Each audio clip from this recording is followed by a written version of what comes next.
the fuck out. Rich squad motherfuckers roll out. Keep your pics up so all the globies can see we're in a motherfucking cotton prison 33rd degree. What the fuck is wrong with society? And why am I such an anomaly? Everybody lives in idiocracy. Force fed these deceptive theories exploiting the innocent youth. Why do we believe these lies that are presented to us as truth? Okay, we are live 3/23/2025, and the topic tonight is the inevitable cyber pandemic. And I just came across this clip from Candace Owens, and there's a half truth in here. She's describing an incoming agenda which can be predicted on the same basis that you could have predicted the C-19.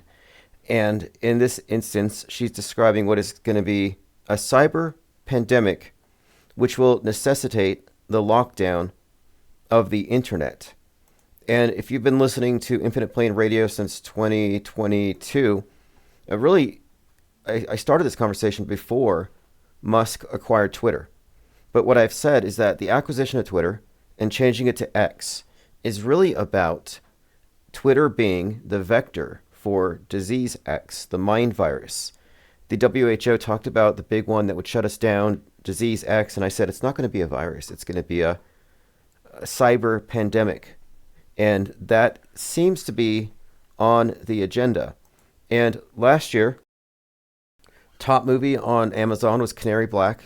So I watched it on that basis because I watch anything that's number one. And it was about a, quote, cyber nuke launched by an evil character who looked exactly like Putin. So we're getting back into this territory, but let me play this clip. This is Candace Owens talking about how the WHO is running drills on the power grid going down. If they brought the power grid down. And by they, I mean if the government purposefully brought the power grid down. And I'm not asking that question for fun. I'm asking that question because the World Economic Forum is predicting that a cyber pandemic, you can look this up, they've been running exercises about it this year, is inevitable. You're probably saying, what is a cyber pandemic? It doesn't make any sense. Like, what are we even talking about? Well, first and foremost, the reason I'm even paying attention to the World Economic Forum and their... Now, the cyber pandemic thing is going to be likely a combination of things. It could be the infrastructure being temporarily blacked out because of an EMP, but it's also going to pertain to the ideas, the madness, as referenced in Netflix, the ideas that radicalize the far right to attack the power grid, which has been one of the repeated narratives for how the domestic violent extremists are going to go about this. It's attacking the power grid. So these are not new stories, but again, the WHO has been performing exercises for this. Exercises are really just a way of looking at another form of predictive programming, in a sense. And they're getting people used to the idea and preparing, I think, to do the real thing. And she's right on this, although her interpretation is going to be skewed in the direction of it being, well, we'll see. Let's listen to the rest of it. Exercises is because they notoriously in 2019 ran an exercise for a coronavirus pandemic that oddly all became true. I mean, without one slight difference, they said that the coronavirus was going to... Now let's skip forward past this. We know how sensitive of a topic that is. But she is pointing out, but I mean, you could say the same with the movies. The movies predict the same things the drills do. Now where she's going to get it wrong is she's going to say, it predicts a real thing, a real event, a real nuke, a real EMP. And the position that I take on it is that we're looking at a simulation that will be treated as real. At no point is the drill going to become real. These exercises, of course, are commonplace. It's kind of interesting. You look at the psyops, the things that we determine to be fake by our standards, or things that are likely to be not real. And they're all attended by A, drills, and B, entertainment parallels. No coincidences. Let's listen to the rest of this. A cyber pandemic, is going to happen, and that it is once again inevitable. So, if you look into the exercise that they have run this year, I believe they ran it in July. They've been meeting and talking about the cyber pandemic and what it would look like essentially. Now, do you remember they did Cyber Polygon, which was a tabletop exercise for how governments would respond to a lockdown, a shutdown, a big computer virus? Well, they canceled it, and on that day, there were major communication shutdowns. And that kind of just shows you how easily they can just make it real. It's just a matter of context. Their idea is that they're going to have to sanitize the internet because a bug, think of it as like a coronavirus for your computer, is going to sweep globally, and the only way they're going to be able to stop this bug from infecting everything is to effectively shut down the internet, right? And they were talking about bringing down the power grid in an effort to do this. So imagine the government bringing down the power grid, and you would not have access to anything that required an electrical charge. All right, so there you have it. Exactly as I have spelled out disease X since 2022. There's going to be a justification for shutting down the whole thing, because one infected device or one infected mind with the right mind viruses can endanger everybody. So this is, I think, about both the infrastructure and censorship. And what was 2020 about? Well, it was about the physical world, the infrastructure, how we changed to accommodate this new thing, but also the censorship. And the censorship in that case was medical misinformation. In this case, it'll be likely, I'm thinking, the specific type of radicalism, which they will blame for the actions of the domestic violent extremists.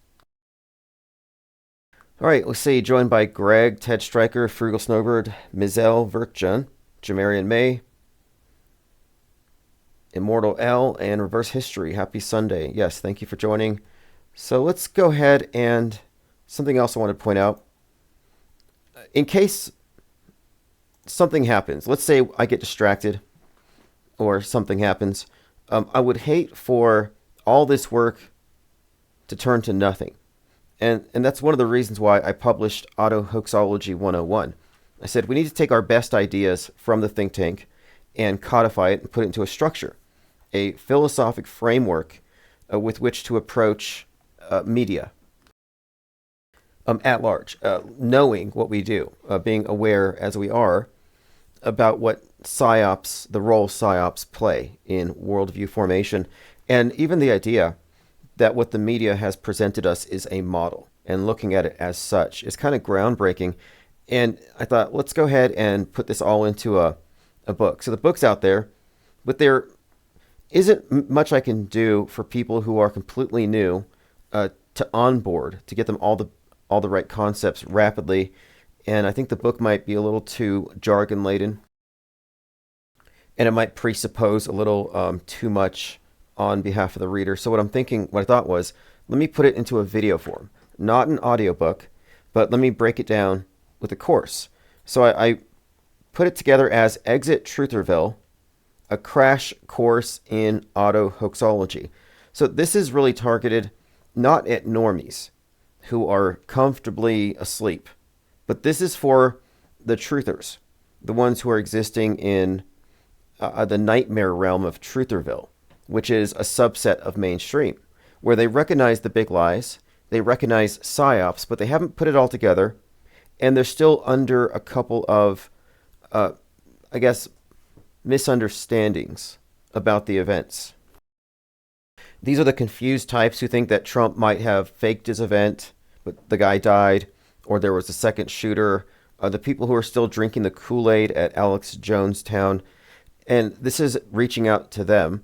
Those who haven't figured out what predictive programming is, or who still think a simulation is responsible, well, they haven't figured out the immensity of the psy-war, the integration of entertainment and news, and how it all relates. So this is a crash course, clear-cutting the force of misinformation. It includes a video, which is an hour and 11 minutes, the Auto Hoaxology 101 PDF, World Stage Deprogramming Guide, and several graphic illustrations. And in this, I have the lexicon.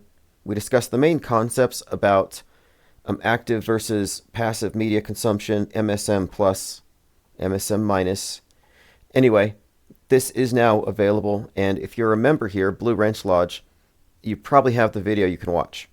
If you subscribed to the Substack, it's going to be released to you, I think at like midnight or something, it'll show up. So it's out there, and the reason I did this again is so that if someone wants to know where you're coming from, or we just want to give someone the TLDR, this is it. Exit, truth, reveal. This should be your starting point. I point out the fallacy of false flag theory and applying that to any event and why that's wrong-headed and leads in the wrong direction. Okay, let's see. Reverse History says, I just watched the beginning of a 2013 Japanese live action of a 70s cartoon called Gotcha Man. Virus X destroys most of human civilization. Interesting. What's up, Pippi Langstruff, Immortal L? Yeah, now the course is worth the money in my opinion. I put it up for 10. And this includes the video and then the books, the PDFs. Additionally, the graphics that I think are useful as far as showing the box of the programmed, the deprogrammed, the programmers, the mainstream, and then the subsets, Woketown and Truth Reveal.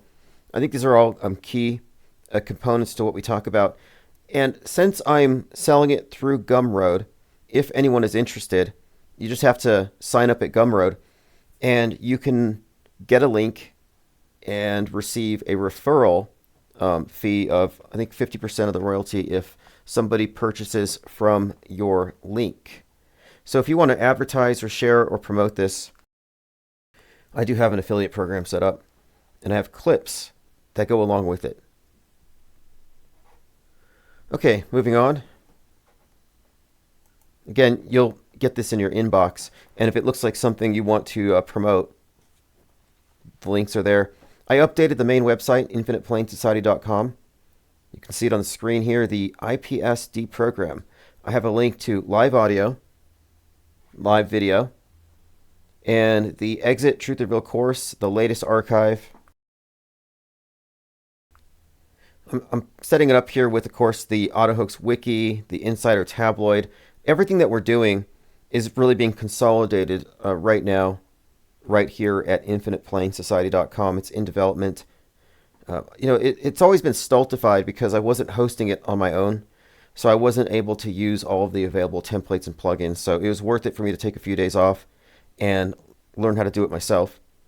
Additionally, as many of you requested, I should reopen the shop, and I have. Somebody insinuated I was a shill because I do have a product here that Alex Jones sells. It's not one of these vitality pills, but it's a brain complex.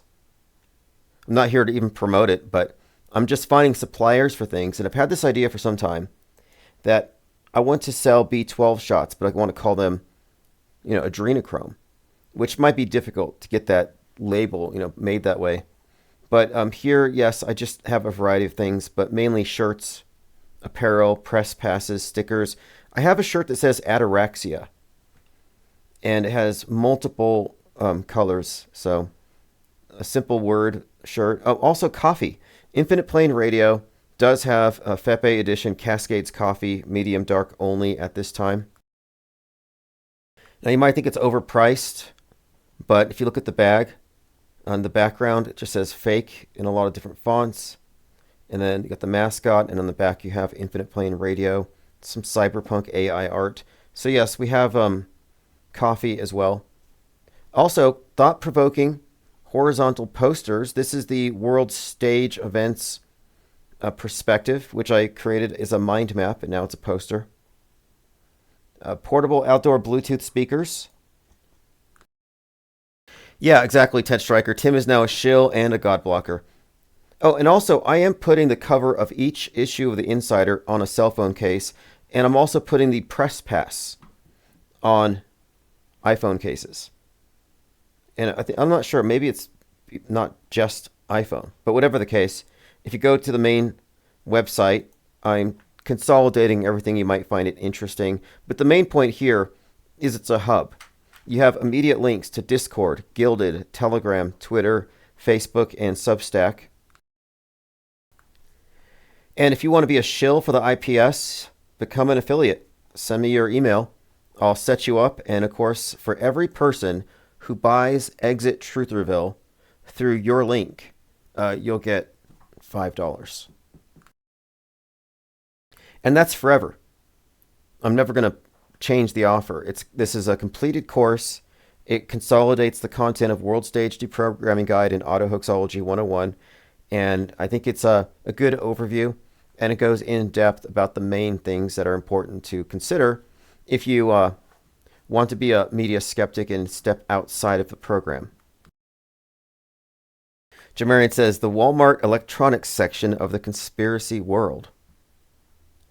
I've always been an advocate of e-commerce as far as financing a channel because they can censor your content, but it's far more difficult to censor a book, a t-shirt, a bumper sticker. If you get into products, it's kind of outside of their purview. And putting everything in the course like this makes it possible for the mind virus that is the IPS to spread, to proliferate. And I wanted to also do this to build a bridge, because I know I said for a period of time we had to enforce a strict quarantine. Well, quarantine's over. I was like, let's go ahead and set a quarantine up. Let's just not entertain people who are still trapped in Trutherville. But now we have a tool here to directly engage. We can directly confront and ask them, well, what is the basis for you saying that this person's really dead? Or that there's massive structures beneath the pyramids? Because there aren't any challenges within alt media to itself. And they ignore the challenges coming from mainstream because those are illegitimate. When is IPS going to sell candy bars? I'm mostly interested in, I think the adrenochrome, the energy drinks, IPS energy drink line needs to happen. Coffee's kind of the starting point, but I'm looking into other items. Maybe Kool-Aid. Let's sell some Kool-Aid. For some time, I wanted to do some popcorn and spell it with Q, like Q-O-R-N, and market it to QAnoners.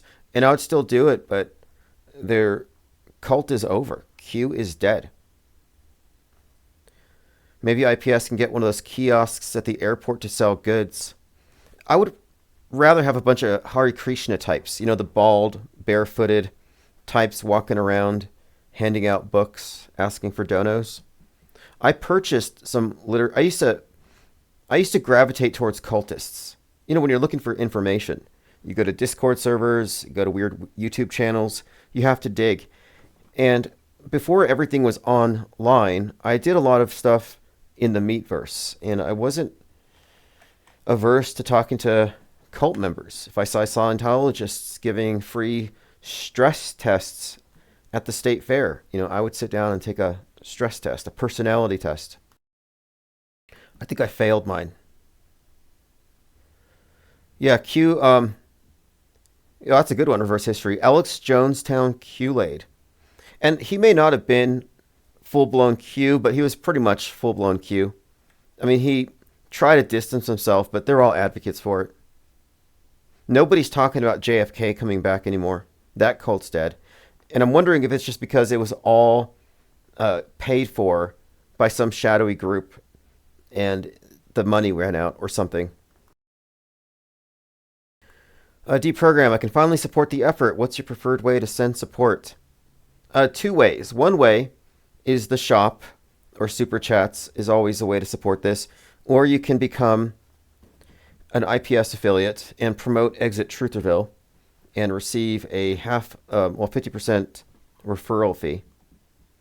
Which is, my idea here, of course, is that anybody who adheres to what we talk about at the basic level and is willing to promote it to enlarge the conversation has an incentive to do so.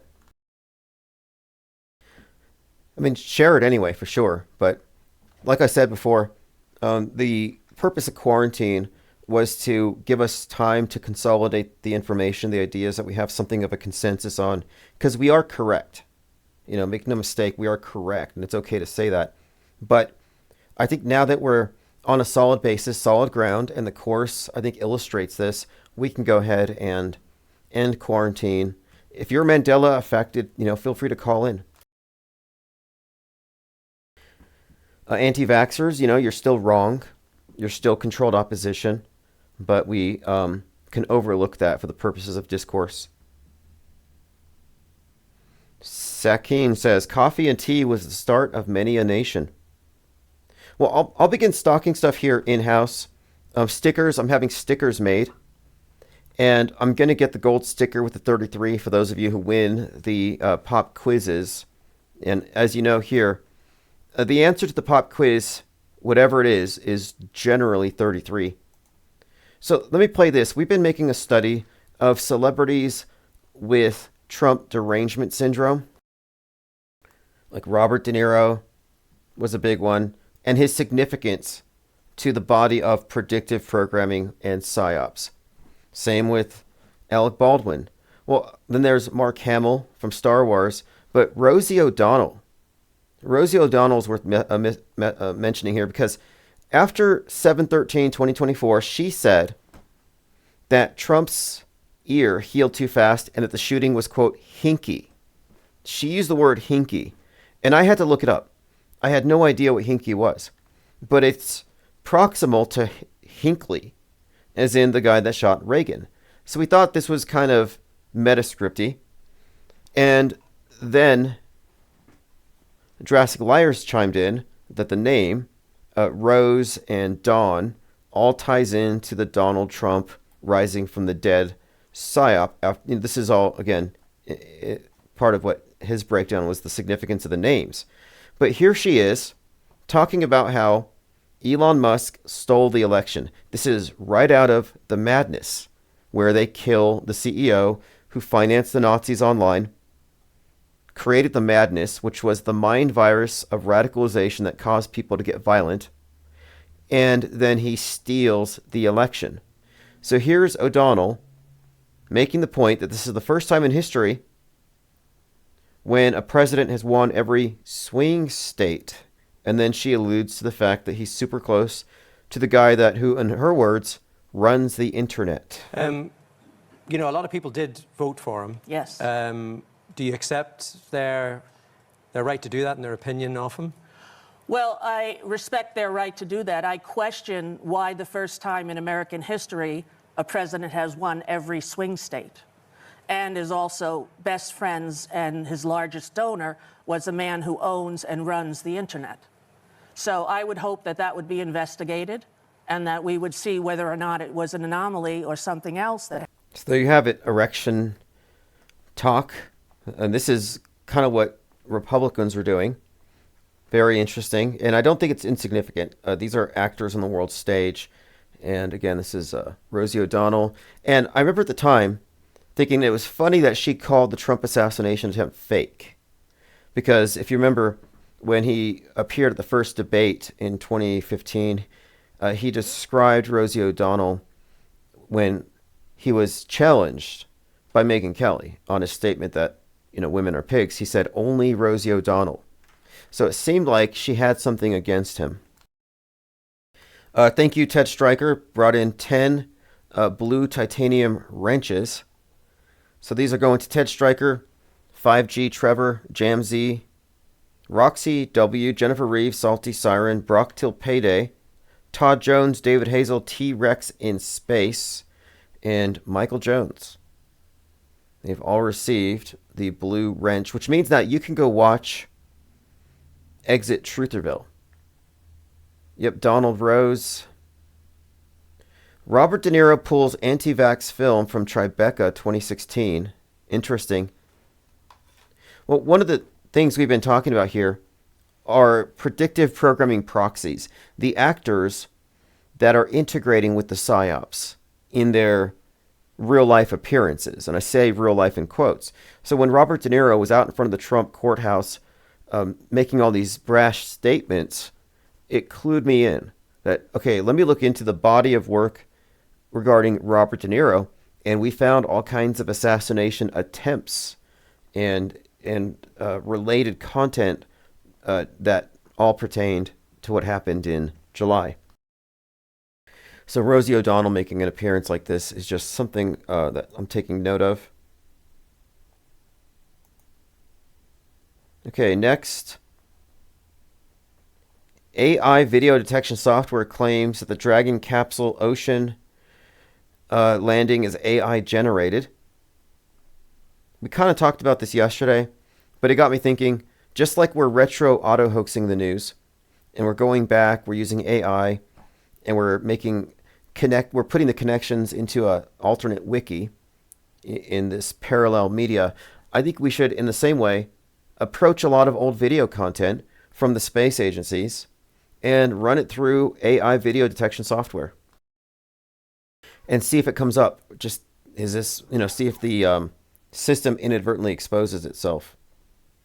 Because I can already find evidences of guardrails where they've included selective skepticism and the fallacious reasoning of treating the screen as authority. The Perplexity AI is a programmed MSM true believer. That's its frame of reference. But it seems like they're trying to steer these things in a certain way to control narratives. But can they control the video content it's analyzing in the same way? I'm not sure if they can. This video came out that showed the astronauts coming back to Earth, suggesting that they dyed their hair in space. It was later debunked. I have noticed before, by looking at other astronauts, specifically I think it was Peg Whitson, the one who was in space for 666 days, and there was Botox. There were suggestions there of hair dye, etc. Like, yeah, it's a thing. But this one was not correct. It was actually viral and then debunked. And I look at these big channels that promote these bad leads, and I think these are all shills, basically. I don't trust any anonymous channels. Truth or bait is what we call it. The NBA is fake and rigged. This is pretty good. I found a video on Twitter, and I thought I recognized the voice. It's actually Flat Earth Orifice talking about how the NBA is rigged using magnetic rims and balls. And I'm not sure if I buy this. So the NBA is fake and rigged as the NFL. They're using magnets and balls and the rim to control whether or not shots go in. So this is an 11-minute video. It's rather good. Magnetic balls and magnetic rims to manipulate and control the outcome of its games. Imagine with the press of a button or a flip of a switch, you could control whether any player makes any shot or whether any player misses any shot. That's exactly the technology that is in place in the NBA today. It ain't magic, it's magnets. Now, I have seen instances of people using footballs that have some kind of metal strip in it. They have magnetic gloves. I've seen a lot of things like this. So this wouldn't shock me if the technology exists. I don't know how extensive it is, but he makes some points about how all the players are in on it, which they would have to be. And I think this has been given away many times with like DeMar Hamlin's event on the field, passing out, dying. They bring him back. The ambulance looks like a U-Haul. Like the whole thing was just so fake. But everyone has to be in on it. All these NBA nothing but actors. I mean, I realize they're real athletes, but it seems to me that this isn't that far-fetched. I'll play a few more seconds of it if you haven't seen this. They're about making their big fat paycheck, and they make a big fat paycheck to keep their mouth closed about the inner workings of the business and the fact that it's rigged and scripted. The smoking gun proof that the NBA is indeed using magnetic balls and magnetic rims is the fact that all these balls keep getting stuck on the rim.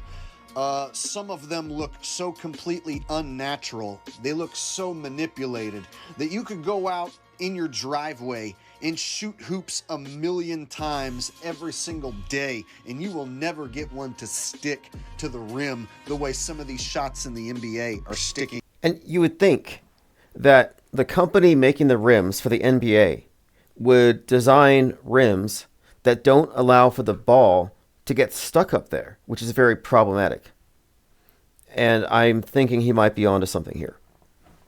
I'm thinking that this is probably true. And it just seems like another, like Jamarian says, goes along with how scripted and fake everything is. Well, if they fake moon landings, you think they're not going to fake the sports?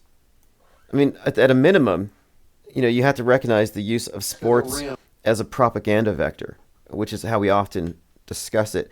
But as far as the riggability of games, the fakeability of it, yeah, as far as I'm concerned, none of this stuff would shock me.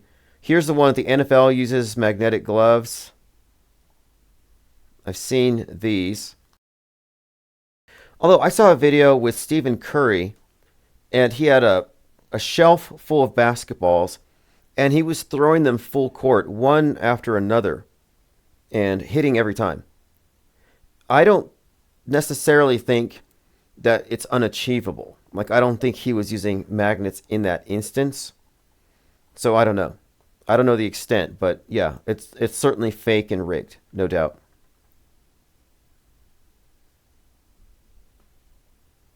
Joined by Elford, says, we can't debunk from video and continuity errors alone. Some videos are completely convincing. The added info, political and psychological manipulation must not be omitted. Correct. You might not have enough information from a headline and a story to call it fake or real. That's the mistake. The mainstream mistake is that they have enough information to believe it. It's like, no, you're a low info believer. More information would take you away from believing it and put you into being a skeptic. So informed disbelief is what we should aim for, if anything.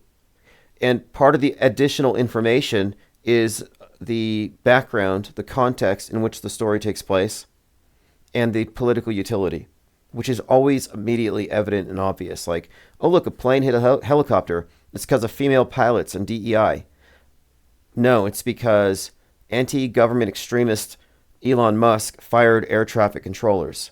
So you have these narratives that are applicable to the left or the right that both agree the thing happened, but allows them to blame the other side. Reality's not so simplistic and so easy to fit into that mold. So that's generally a good indicator of fakery. Jamarian said, I told this to a woman who's a huge fan of basketball, whether it's her playing or watching it, and she was absolutely not having it, a normie in the state of cognitive dissonance. Well, back in like the early 80s, if you said wrestling was fake, they'd body slam you. You wouldn't dare call it fake. But then they admitted it was fake, and I think this was a marketing move, a strategy, which was about, by not being classified as a real sport, they could avoid a lot of the regulation. So, in other words, they just came clean with it, that no, this is all entertainment. And I'm pretty sure that's still the case with everything. Yeah, but the auto believers are in a spell, and I'm not trying to wake them up necessarily. The only people that I'm reaching out to are the people who've left Normieville and made it to Trutherville. So this Exit Trutherville course is targeted at truthers. It wouldn't make sense to normies. We'll go after normies later. But right now, I just say let them sleep. We have to start from the outside and work our way in. And Trutherville is a subset of the mainstream. Woketown, off limits. I have no intention of doing any kind of outreach in Woketown. That's too far gone. It's the deepest level of matrix programming. And that's because it's on the side of the media. I mean, the Trutherville, they're programmed, sure, but at least they have taken a stance of being in opposition to the big liars. Speaking of liars, I was having a number of threads here on X with people who are telling me to believe in the space station, but they've never seen it. So, for example, this person who goes by the name Shadow Physicist says that he believes in the ISS, but he's never seen it. But that he says, quote, "You can just go look up for yourself." And I encounter this a lot. They say, just go outside and look, you can see it. And I'm like, why haven't you seen it? Mick Toon, who went all the way to Antarctica to see a 24-hour sun, has never seen the space station. Like, that's a problem. And I'm just noting here that a lot of people are comfortable saying that they've seen it, and then I can easily debunk them just by asking for specifics. So one guy told me that he was walking through Ireland with his son, and he saw it. And I said, when and where? And he said, I'm not going to give you my location. It was a couple weeks ago. It was west of Europe. I don't remember the time or date. It went from east to west. I don't care if you believe me. And I hear this a lot. I'm like, wait, you don't remember the time or date? You see a light in the sky, you remember that, but you don't remember the time or date. It's like, sort of like UFO abductees say.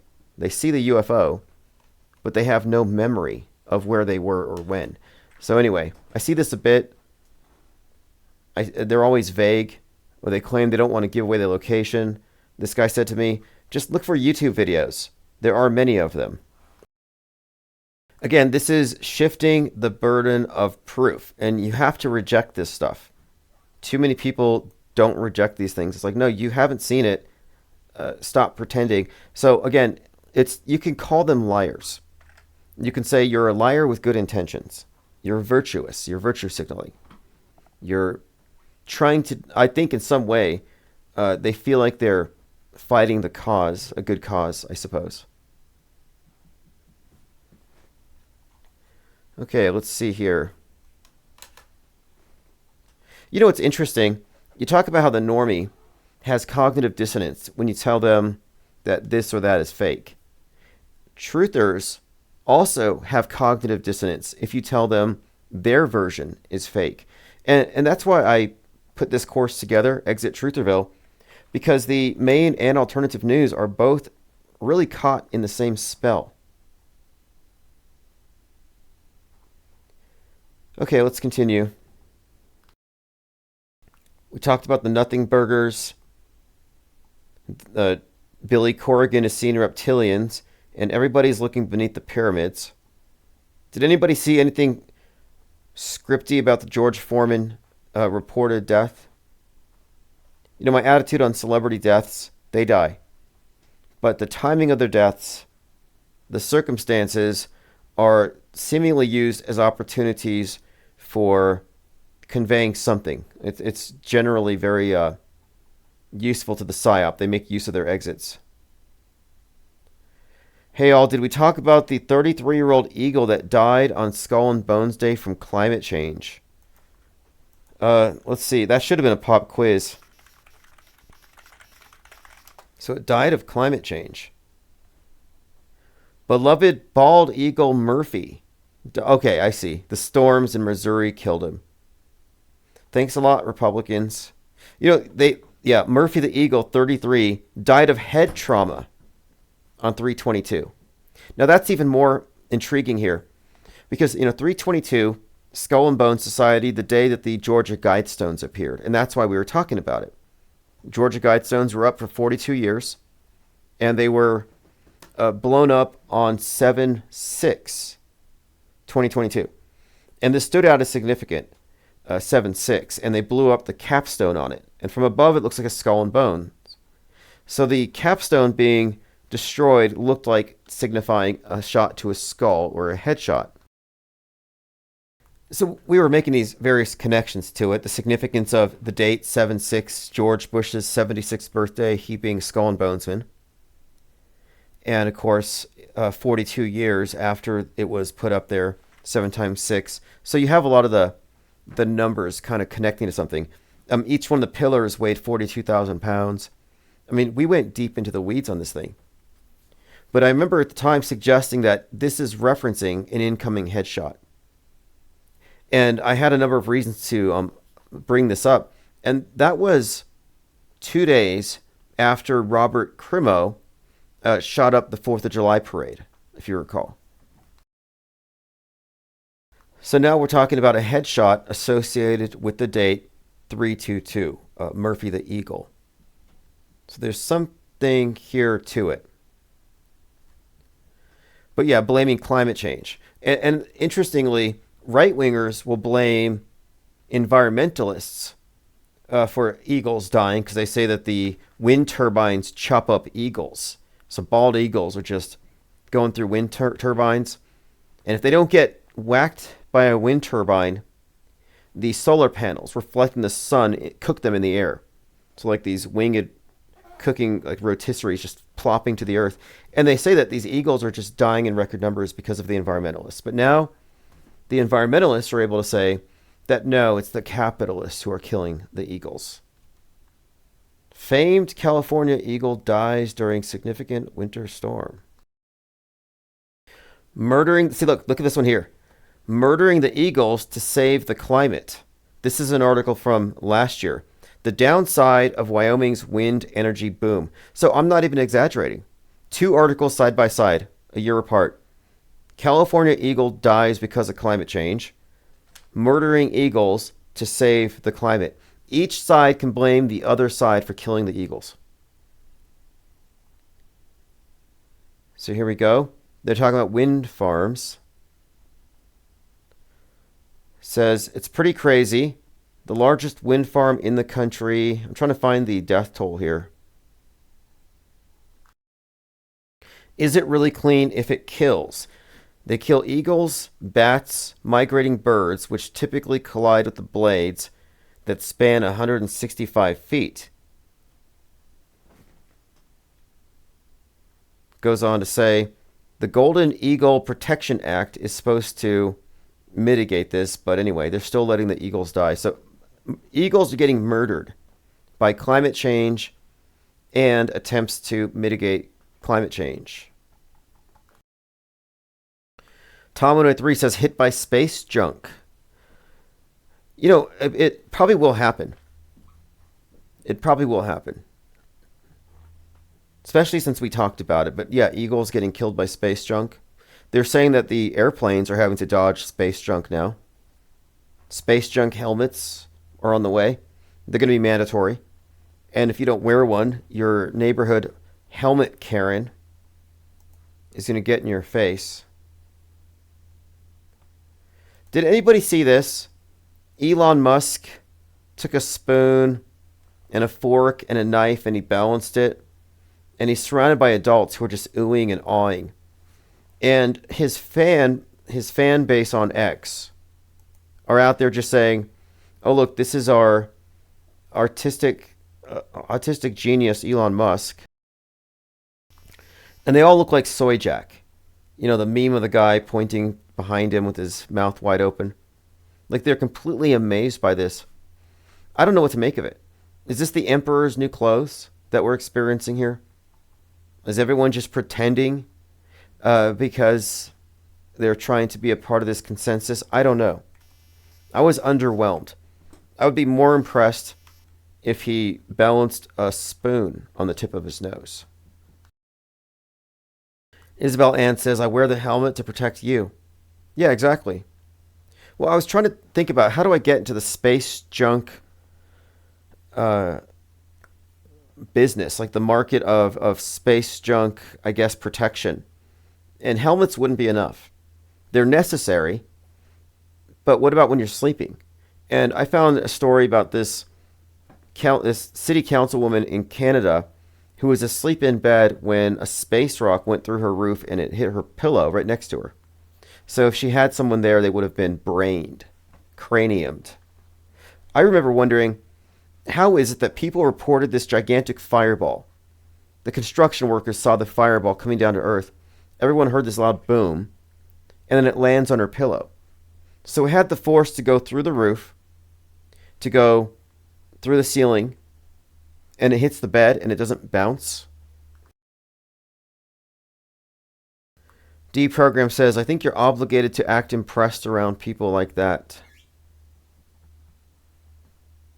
That's kind of what I get here. That's kind of what I'm gathering. But Elon Musk fans are in their own little bubble universe. But my point here, too, in bringing him up even, and the only reason he's relevant to our discussions, is that this is like Bill Gates to the right. This is a manufactured villain to the left.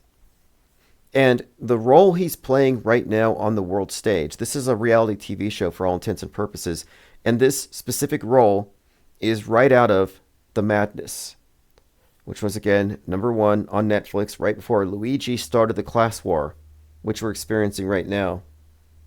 And things are going to heat up. Spring has begun. We're just a couple of months away from, big protest season.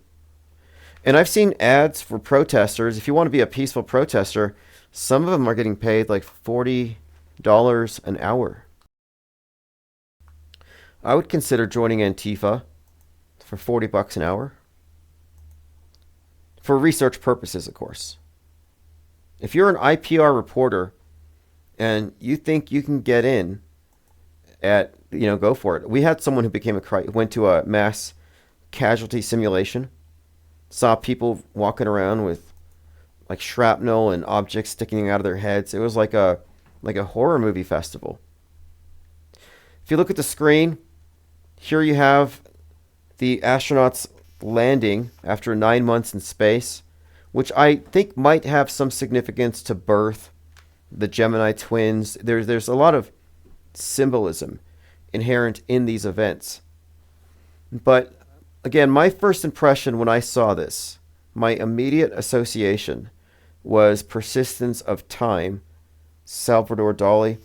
And I juxtaposed the two because this was the image that was promoted. And just looking at this again, I don't think it's that far off. Do I think it's intentional? Yeah, I think it's a statement. I think this is a statement. I think the whole thing is artistry, and it's some kind of illusion that the insiders would get, no different than Mousegate.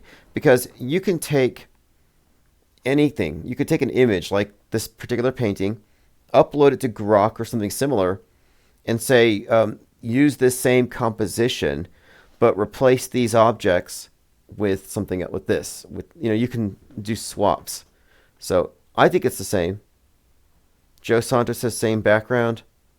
I'm going to look into the painting, look into the nuance and perhaps the dates. Maybe there's some significance here that might even further connect the mission with the meaning of this particular painting. Because if you remember last year, when the Dali cargo ship hit the Francis Scott Key Bridge, all kinds of connections to leave the world behind and other things. But it brings up the idea of the surreal and surrealism. And of course, at the time, we were looking at the bridge to nowhere, another Dali that might mean something.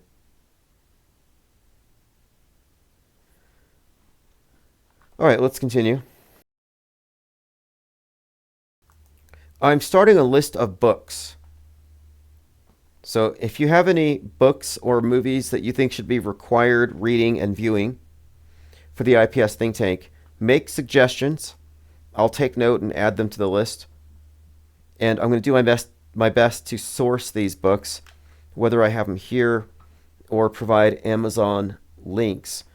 So just a heads up, it's a work in progress. I'm completing an IPS book and movie list.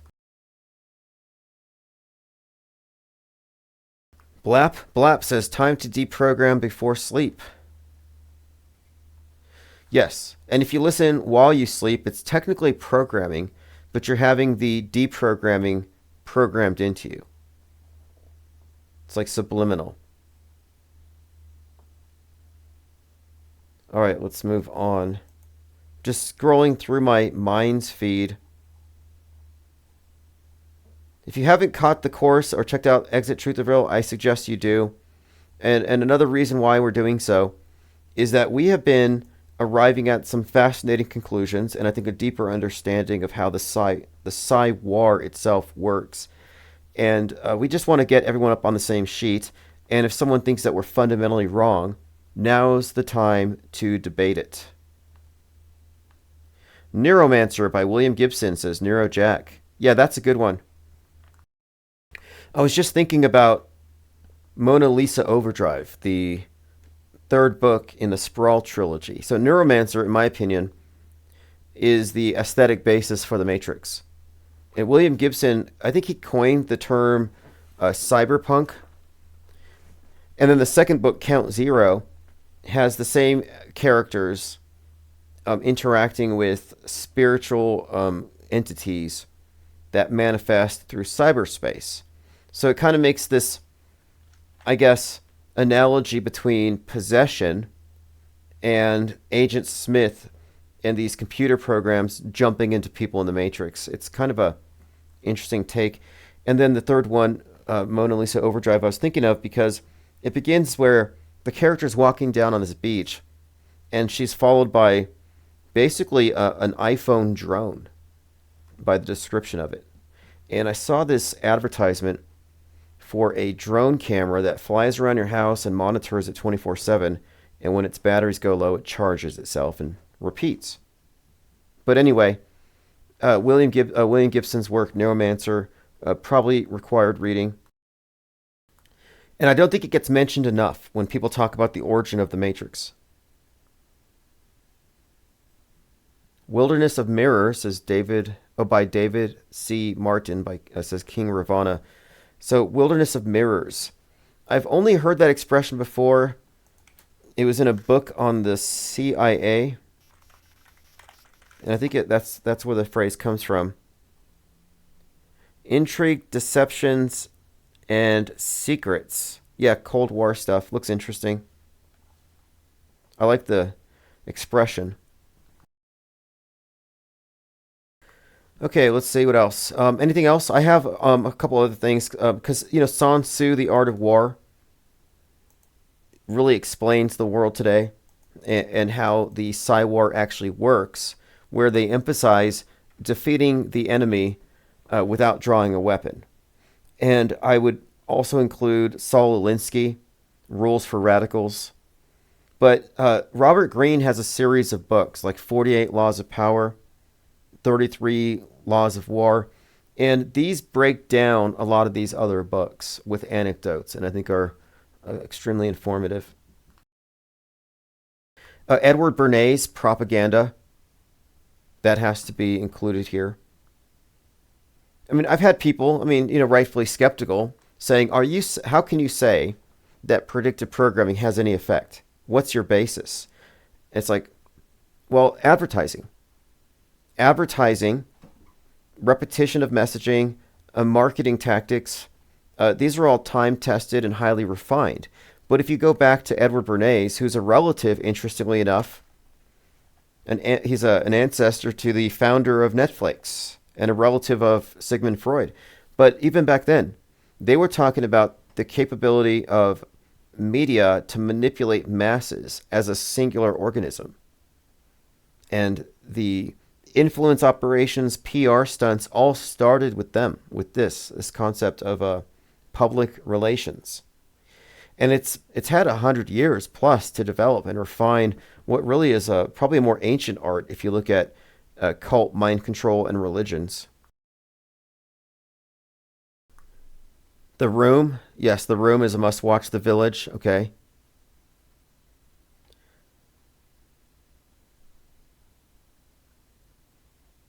I'm looking at my own shelf over here, and I think I have a few I'll add as well. But as I said, I'm going to put a list, and I'll put it in the newsletter. So at the bottom of the newsletter, we'll have this ongoing list. Okay, the same guy who wrote Clockwork Orange, Just Mio. And I guess this could also include predictive programming laden films in general. We should have a list. And I'm making a point to create a wiki page for the movies that connect to the PSYOPs. And my focus is really concurrent programming, because you can't debunk that or hand wave it away the way that some people will minimize predictive programming. They'll say, well, you have a huge body of content to draw from, you're just cherry picking. Well, I'm not cherry picking. If the Netflix version of what's going to happen, or what is happening right now, was released the same day it happened or the day before. For example, Trump kicking off his campaign in Waco, just as Waco American Apocalypse is released. Like, these are examples of the coordination, the timing. And so this is harder to explain away as mere coincidence.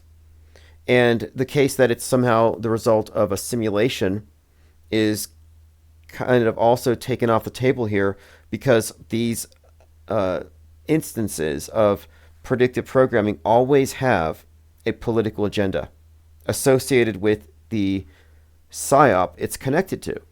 So you couldn't blame the universe or synchronicity for any of these connections unless your contention also includes that the universe is a liberal Democrat with the statist agenda, which I don't believe. Crystallizing public opinion, says Lean Dion. Yeah, and we're talking about, and there's this cliche that conservatives used to spout all the time. I almost hate to say it because they'll say it again, but it's politics is downstream from culture. And that was started by Andrew Breitbart. Politics being downstream from culture, the idea that their political decisions are going to be made in advance if you can influence them through the culture. And this is why you have so many movies that are promoted in the alt-right media ecosystem, like Sound of Freedom, or the more recent one, Homestead. These movies that are targeted to like the QAnon MAGA crowd, yeah, these are all movies designed to get them to vote in a certain way. I think Sound of Freedom was supposed to be out in 2020 or 2019. And I believe, had it come out then, it would have been more relevant, because people still cared about the missing children. But nobody cares anymore.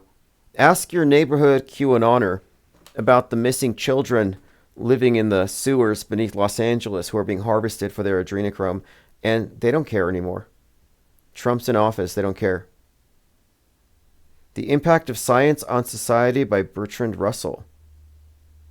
Douglas Adams' Ultimate Guide to the Galaxy is a Hitchhiker Guide to the Galaxy book.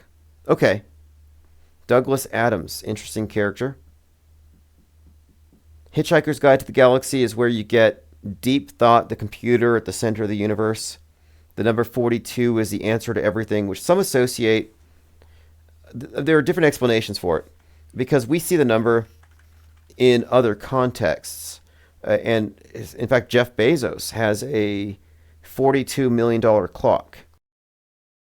And I see the number 42 associated with Chronos, Saturn, time, and associated ideas. But Hitchhiker's Guide to the Galaxy also includes it, and so Musk uses that as the explanation for his obsession with the number.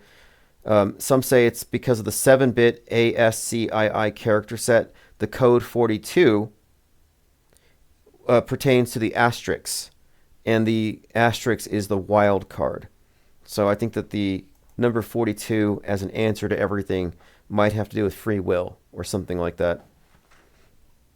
But yeah, it might be worth reading the book. I don't recommend the movie. I found it to be cringe.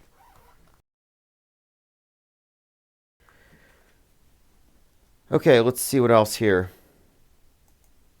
Oh, by the way, on the archives, I am doing transcripts, and then I'm using Perplexity to break down the transcript and take out pull quotes and bullet points with all of the links. And so I can just give it instructions, like extract from the transcript any book titles and put them in an alphabetized list, like that kind of thing. It's very useful. And you'll find if you're subscribed to the newsletter and you get the archives that these are going to be, it's going to be easier to get the links to anything we talk about.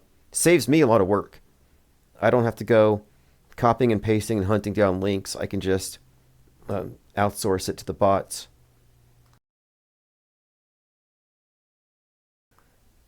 Okay, let's move on.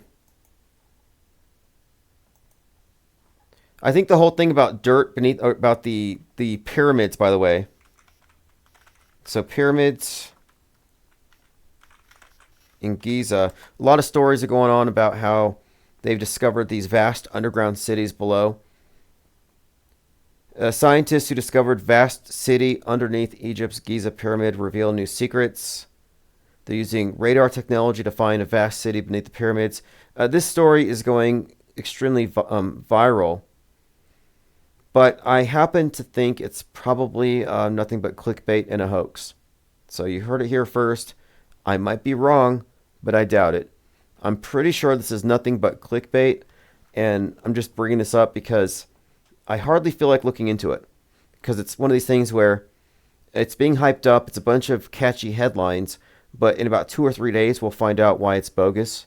So I'm going to wait for the hype to settle before I look into it.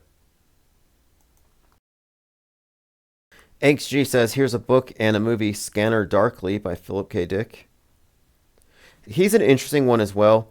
And we talk about metascriptors and mostly movie directors, but we need to start looking into a lot of these writers.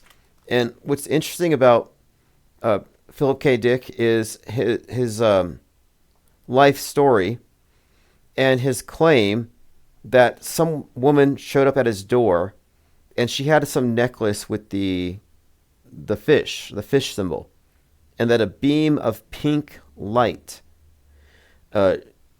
beamed out of this thing into his third eye and gave him all kinds of information. And he writes all these science fiction books, and many of his books become the basis for things like Blade Runner and probably, like, I think RoboCop. There's probably like a half a dozen we could name here that came out of the minds, the works, the short stories of Philip K. Dick. But anyway, he claimed that he was getting messages from the Dog Star, from Sirius, which kind of sounds like Robert Anton Wilson, who made some of the same claims. But the association of Sirius and the Dog Star makes me wonder, okay, this could just be a metaphor. Maybe it alludes to something else, like he's connected to the secret society systems or something.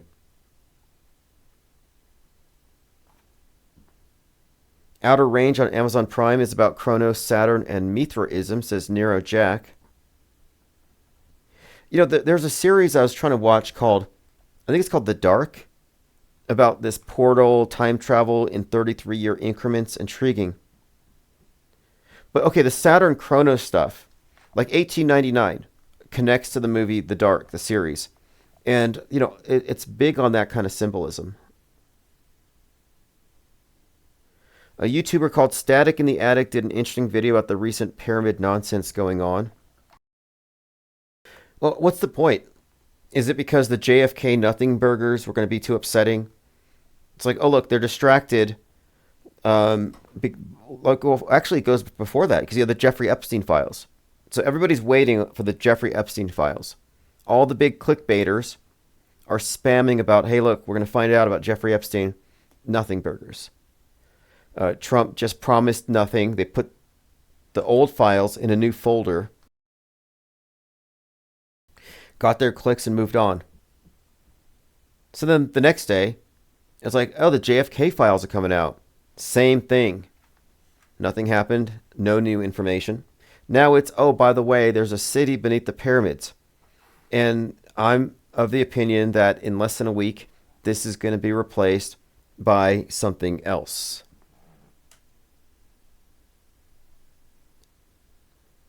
And it brings up a lot of the mud flood stuff. I think it's intriguing, it's interesting, but again, Snopes says there's no credible evidence for the pyramid hoax going around.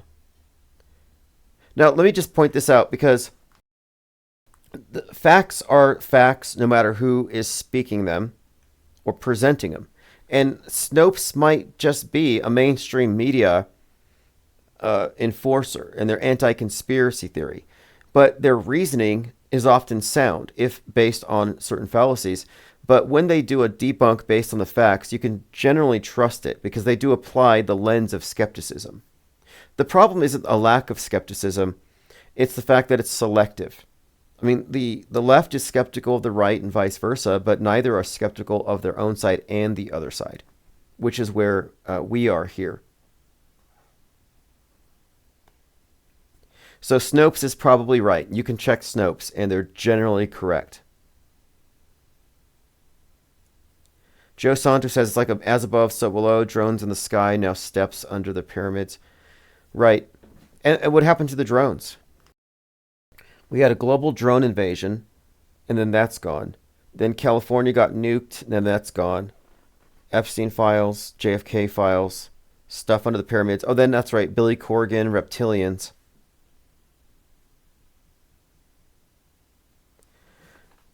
Okay, somebody's putting other suggestions. I'll take note of all of these. So we started off talking about Candace Owens because she's discussing the WHO running drills for a cyber pandemic, which they say is inevitable. And I think of her as a provocateur, but who's also something of an insider when it comes to these narratives. I mean, this is why you have Laura Loomer selling radiation poisoning first aid kits. Preparing for the next global crisis, a cyber pandemic. And my contention is that they're going to shut it all down. They're going to shut down the internet because there has to be maybe a new standard of censorship because of hate speech, and possibly the hate speech leading to right-wingers getting their hands on nukes and doing real damage. And they use all the movies to create the scenario in the minds of the public. That's one of the reasons for predictive programming. It's because they want to put things into your frame of reference. And we often see examples of this where people will compare the latest PSYOP to the big movie that it relates to. And this has been a consistent pattern. And as we've been paying attention to it and reporting on it consistently, even the news media, once in a while, has to acknowledge its own prescience and downplay it. So here's an example. You know, if you want to get a few million views, you put a video up like this. This guy, his name is Stargate Voyager, says, "What if I told you that beneath the pyramids are 8 gigantic cylindrical structures 2,000 feet deep into the earth that connect to colossal squared chambers?" So a lot of people are now suddenly experts on archaeology. Army using chisels, hammers, sleds, and ropes. Does this look more like a tomb to you or an ancient energy plant? Now, if this alleged... So we're back to ancient Egyptian miracles and reptilians, and I'm not even convinced that the pyramids are thousands of years old.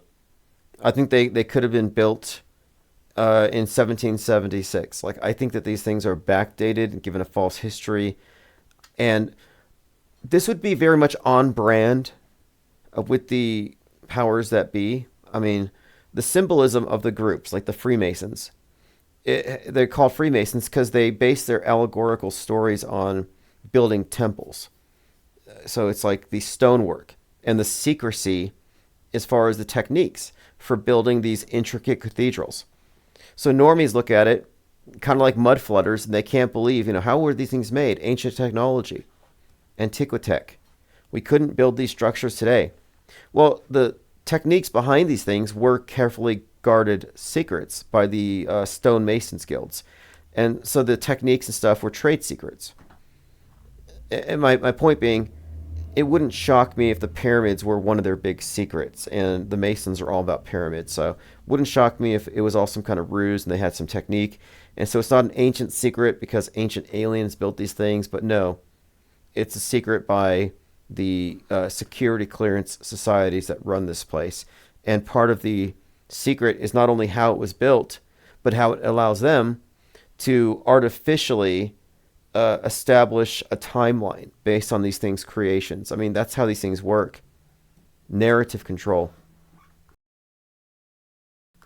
allows them to establish an arbitrary starting point.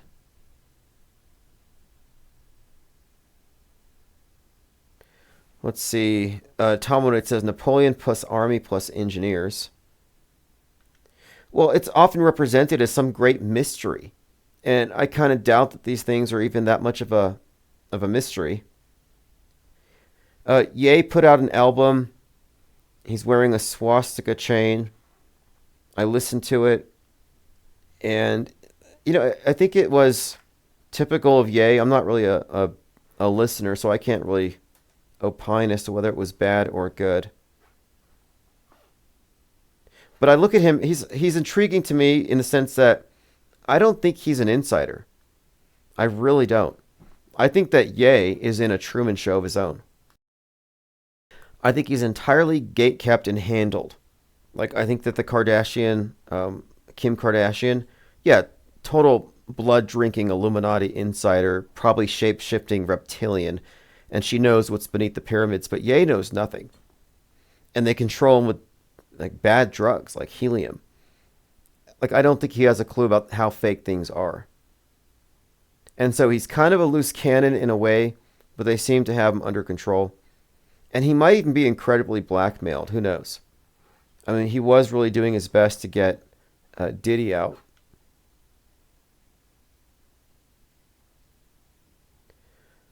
All right, moving on. So some of the released JFK files have people talking. A lot of people are using the phrase dummy or clone, and it does look pretty shoddy.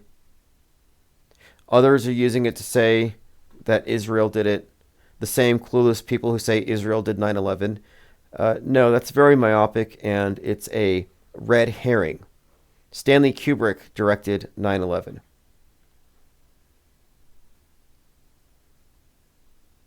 Alfred says the narratives are part of conditioning the population into a state of dependency and learned helplessness. True. And the flood of news that is just so voluminous that you couldn't possibly keep up with all of it requires that you outsource your intel gathering to other people and organizations. And this is where they're creating a gap between what we think we know and the truth. And we are being increasingly distanced from the truth as we are increasingly dependent for our worldview on those who are able to make sense of it, condense it, provide a nice picture for us.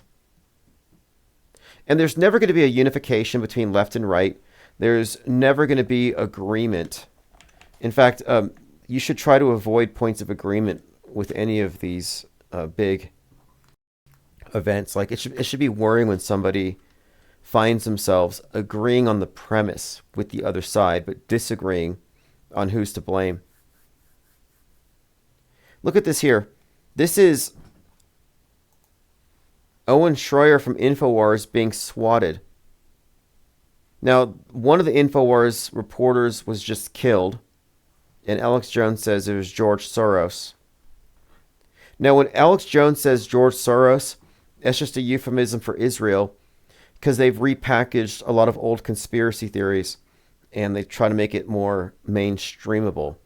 And that's why the Nazis hate Jones, because he won't say what they want him to say. He'll say George Soros as a euphemism. But anyway, here's Owen Schroyer, performative swatting, pretending. This isn't how swatting really happens. This is totally fake. The fact that you have it on camera doesn't make it real. And I don't think anybody cares. Nobody cares that somebody went to Nick Fuentes' house with a crossbow. He tried to call it an attempted assassination.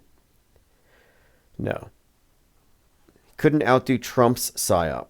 If I was trying to make a psyop, I would have the crossbow arrow like graze my ear or something. But swatting is so fake. Nobody got swatted. Tim Pool never got swatted. Marjorie Taylor Greene never got swatted. These are just a bunch of cosplayers.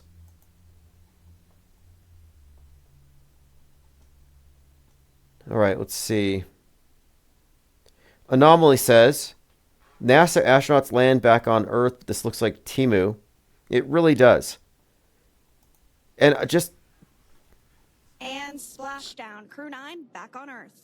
I have to say, this is the most CGI looking landing ever, and it shouldn't be.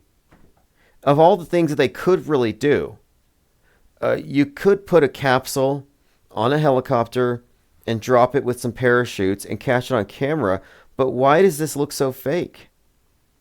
It really does look fake. And this again makes me think that they intentionally created the Salvador Dali persistence of time piece out of this. Why does it look so fake? It's not just my bias. It objectively looks fake. And Elon Musk agreed with us with the Polaris thing. He said, yeah, these photos from space look fake, but they're not, is what he added. Yeah, he said, but they're not, but he agrees that they look fake.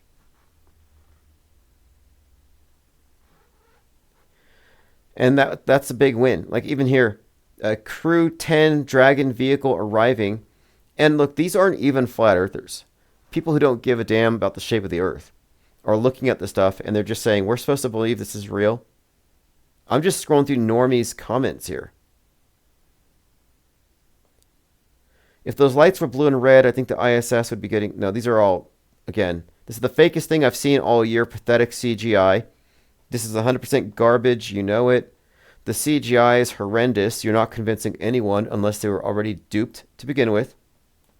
How do people look at this, says Feltron, the mastermind, and not think it's CGI? Exactly. Exactly. This is our 2 + 2 = 5 scenario. You know, in 1984, Winston is broken when he finally realizes that his own perceptions will get him in trouble. He's just going to have to go along with what he's told. Ignore what his eyes see. How many fingers am I holding up? The guy holds up 4, but the answer is 5. He says 5. And in this case, this is clearly fake. It's objectively fake. Even if it's real, it looks fake as hell.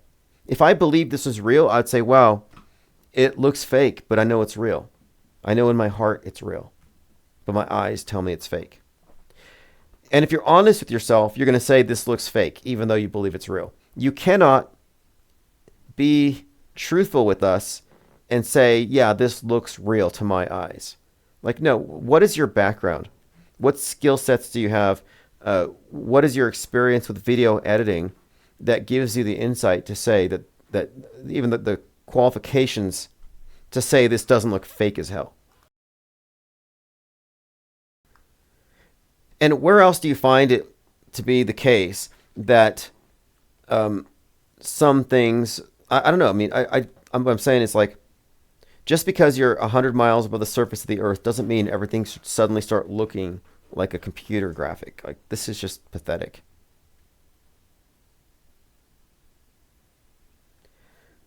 Mortal L says, I guess it doesn't matter to them that people know it's fake. They still proceed as usual.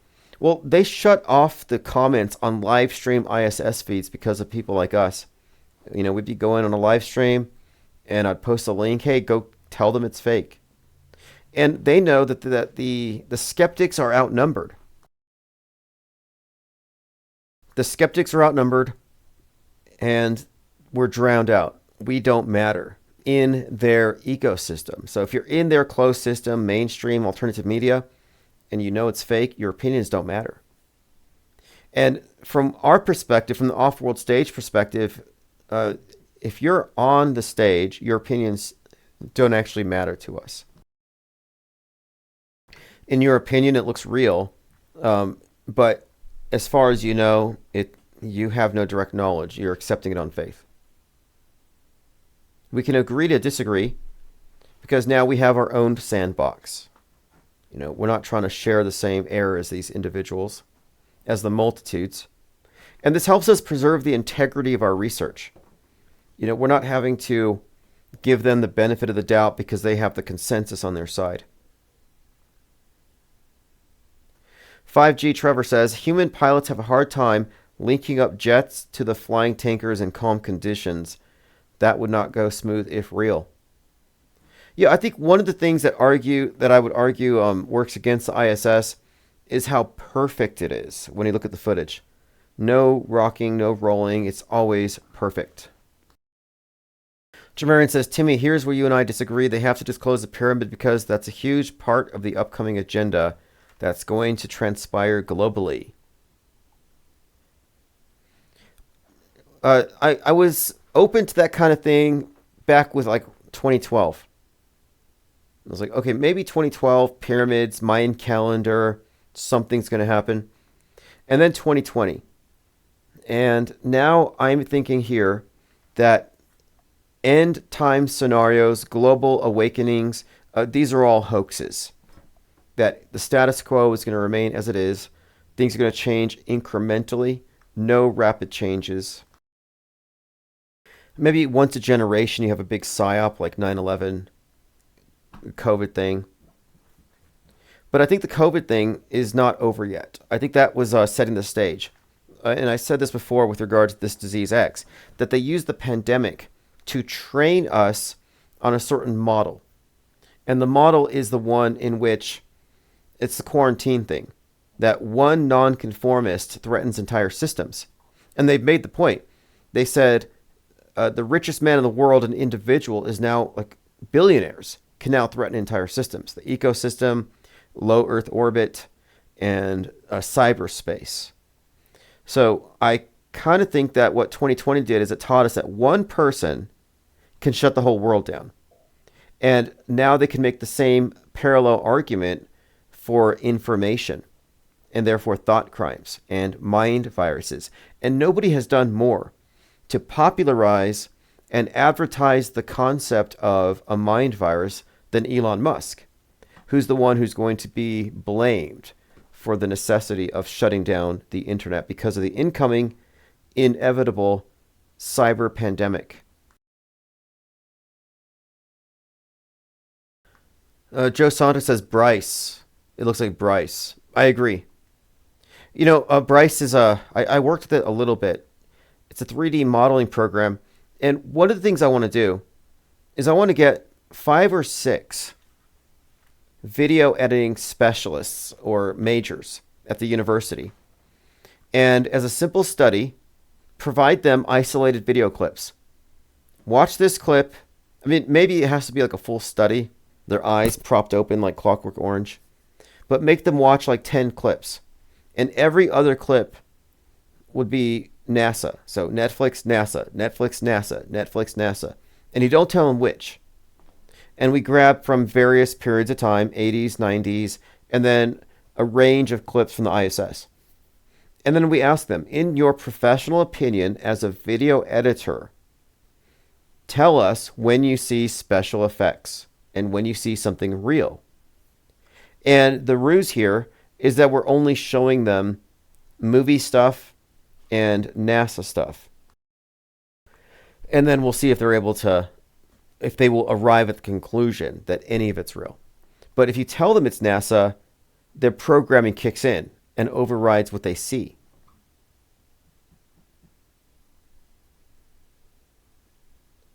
Mazel says, BTV folks are shills. Are they still in love with Trump? I don't even know anymore. I think people stop paying attention. That's why the clickbait's getting so outrageous. Like we're talking about pyramids and reptilians. It just struck me as odd.